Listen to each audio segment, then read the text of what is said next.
Now, I know this is a celebration of John's life. There are some who might say we shouldn't dwell on such things. But that's why I'm talking about it. John Lewis devoted his time on this earth fighting the very attacks on democracy and what's best in America that we're seeing circulate right now.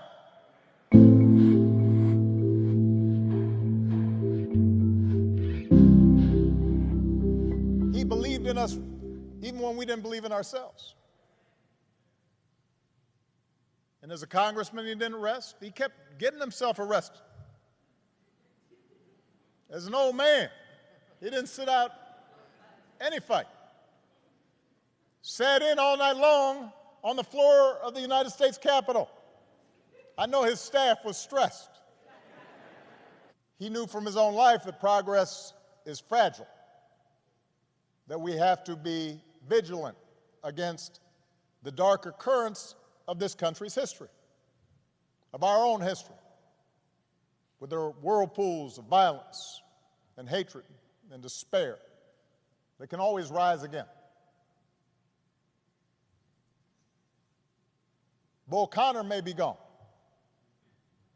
but today we witness with our own eyes police officers kneeling on the necks of black Americans. George Wallace may be gone, but we can witness our federal government sending agents to use tear gas and batons against peaceful demonstrators.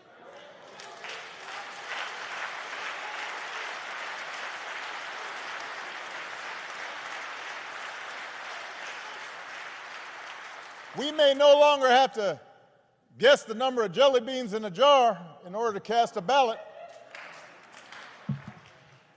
But even as we sit here, there are those in power who are doing their darndest to discourage people from voting by closing polling locations and targeting minorities and students with restrictive ID laws and attacking our voting rights with surgical precision, even undermining the Postal Service in the run-up to an election that's going to be dependent on mail-in ballots so people don't get sick. If politicians want to honor John, and I'm so grateful for the legacy and work of all the congressional leaders who are here, but there's a better way than a statement calling him a hero. You want to honor John?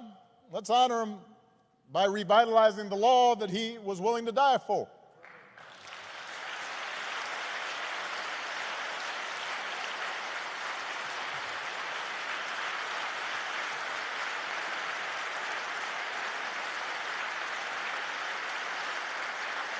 And by the way,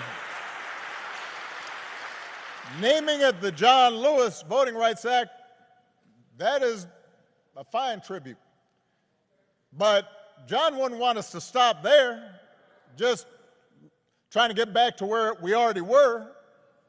Once we pass the John Lewis Voting Rights Act, we should keep marching to make it even better by making sure every American is automatically registered to vote, including former inmates who've earned their second chance.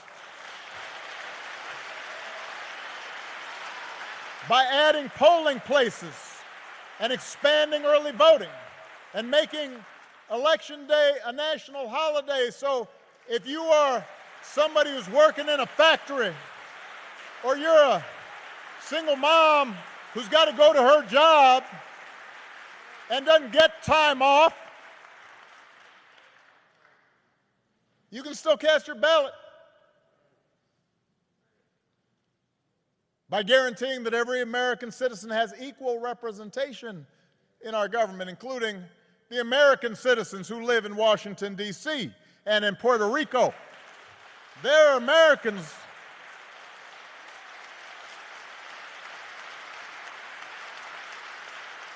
By ending some of the partisan gerrymandering so that all voters have the power to choose their politicians, not the other way around.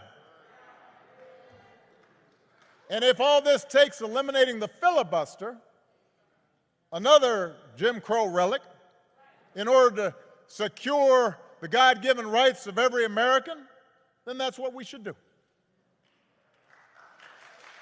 So we're also going to have to remember what John said. If you don't do everything you can do to change things, then they will remain the same. You only pass this way once. You have to give it all you have. As long as young people are protesting in the streets, hoping real change takes hold, I'm hopeful, but we can't casually abandon them at the ballot box. Not when few elections have been as urgent on so many levels as this one. We can't treat voting as an errand to run if we have some time. We have to treat it as the most important action we can take on behalf of democracy. Like John, we have to give it all we have.